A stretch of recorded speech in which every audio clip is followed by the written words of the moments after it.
नमस्कार बंधुओं, साहित्य एक समुंदर के पटल पर आप सभी का हार्दिक स्वागत है, अभिनंदन है। आइए सुनते हैं दो वरिष्ठ साहित्यकारों से उनकी रचनाएं। तो चलिए आरंभ करते हैं। तभी तो मैं एक दो चार पंक्तियाँ पढ़ती हूँ। हाँ, पढ़िए। मैं कुछ पंक्तियाँ पढ़ रही हूँ, बिल्कुल नहीं है। और मुझे लगता है मुझे ईश्वर से प्रार्थना करनी चाहिए सबके लिए कि आसमां बख्शा है इरादों में मुझे, आसमां बख्शा है इरादों में मुझे, तो हौसलों के पर भी देना, तो हौसलों के पर भी देना। फतह कर लूँ हर जंग जीवन की, फतह कर लूँ हर जंग जीवन की, सीने में वो जिगर भी देना, सीने में वो जिगर भी देना। लोग कहें वाह वाह क्या कहना, लोग कहें वाह वाह क्या कहना, हाथों को वो हुनर भी देना, हाथों को वो हुनर भी देना। मैं पुकारूं और लोग आ जाएं, मैं पुकारूं और लोग आ जाएं, मेरी जुबां को वह असर भी देना, मेरी जुबां को वह असर भी देना, जिस पर चलकर काम आ जाएं लोगों के, जिस पर चलकर काम आ जाएं लोगों के। उजालों भरा वह सफ़र भी देना, उजालों भरा वह सफ़र भी देना। कहीं कोई भूखा न सोए मेरे रब, कहीं कोई भूखा न सोए ऐ मेरे खुदा, थोड़ा सा इधर बहुत उधर देना, थोड़ा सा इधर बहुत उधर देना। वक्त पर काम आ जाए वतन के, वक्त पर काम आ जाए वतन के, कांधे पर कुर्बानी को वो सर देना, कांधे पर कुर्बानी को वो सर देना। और क्या मांगूं मेरे रब, और क्या मांगूं मेरे रब इसके सिवाय, और क्या मांगूं मेरे रब इसके सिवाय, सच्चा नज़रिया अच्छी नज़र देना, सच्चा नज़रिया अच्छी नज़र देना। आसमां बख्शा है इरादों में मुझे, तो हौसलों की पर देना, हौसलों की पर। दीदी, आप कोई 75 कौन सी लिखी वो सुनाना चाह रही थी शायद?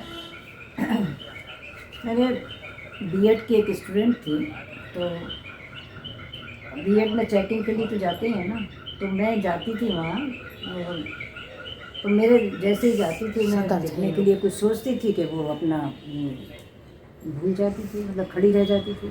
एक दिन मैं छोड़ा ही, दूसरे दिन भी छोड़ा ही, तीसरे दिन भी छोड़ा ही।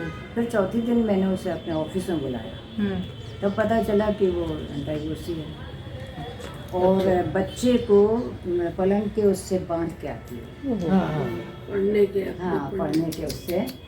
तो बीएड की लड़कियों ने बहुत लिखवाया मुझे, दो डाइवोर्सी केस मैंने घर पर तय किए, जो 6-6 साल तक चल रहे थे, कंप्रोमाइज हो गया। तो उस पर मैंने लिखा था, जब याद आ जाएगा शायद। मैंने एक दिन ख्वाब में गमगीन मायूस बुरे हाल जिंदगी को मौत की दहलीज पे बैठे देखा। क्या बात है। मैंने एक दिन ख्वाब में गमगीन मायूस बुरे हाल जिंदगी को मौत की दहलीज पे बैठे देखा।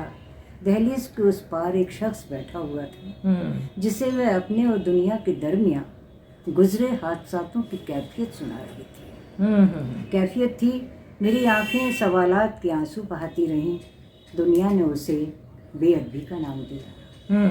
मेरा दिल, दिमाग, जिस्म, सब कुछ उसकी खिदमत में कुर्बान हो गए।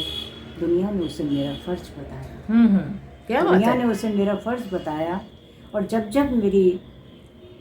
जब मेरी परेशानियों ने उसकी मेहरबानियों का दामन थामने के लिए अपना हाथ बढ़ाया, उसने मेरा हाथ झटक कर मुझे गुस्ताख बताया। ताल्लुक़ की चादर को जब एक दिन सीने बैठी, तो उसमें अनगिनत छेद थे। जख्म होता तो सिल था, वहाँ तो सब काम रफू का था। जख्म होता तो सिल था, वहाँ तो सब काम रफू का था। तार तार चादर को सीने की इंतहा कोशिश में, बार बार जतन की सुई में प्रीत का धागा पिरोती रही, इस उम्मीद में कि वो आएगा, मुझे रुस्वा होने से बचाएगा, मगर वक्त कम वक्त नहीं आया। क्या बात दिन है। निकला कोई पैगाम नहीं लाया, दोपहर की धूप ने कभी मन की सीलन को सीने से नहीं लगाया, शाम कजलाई मगर कोई खुशी नहीं लाई।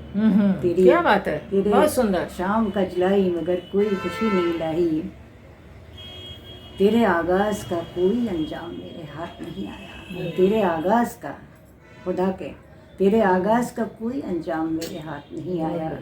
अपने खोटे नसीब का तज़किरा सुनाते सुनाते लड़खड़ाती सांस दहलीज की चौखट पर सिर रखकर सो गई, और जिंदगी की कहानी खत्म हो गई। आहा, और क्या बात जिंदगी है। की कहानी बहुत सुंदर, बहुत बढ़िया दीदी। याद भी है, ये बहुत बहुत बड़ी बात है। ये मुझे अभी भी 2 लाइनें रह गई, अच्छा, रह गई है, वो ये याद रहती है कुछ, नहीं याद आ रही।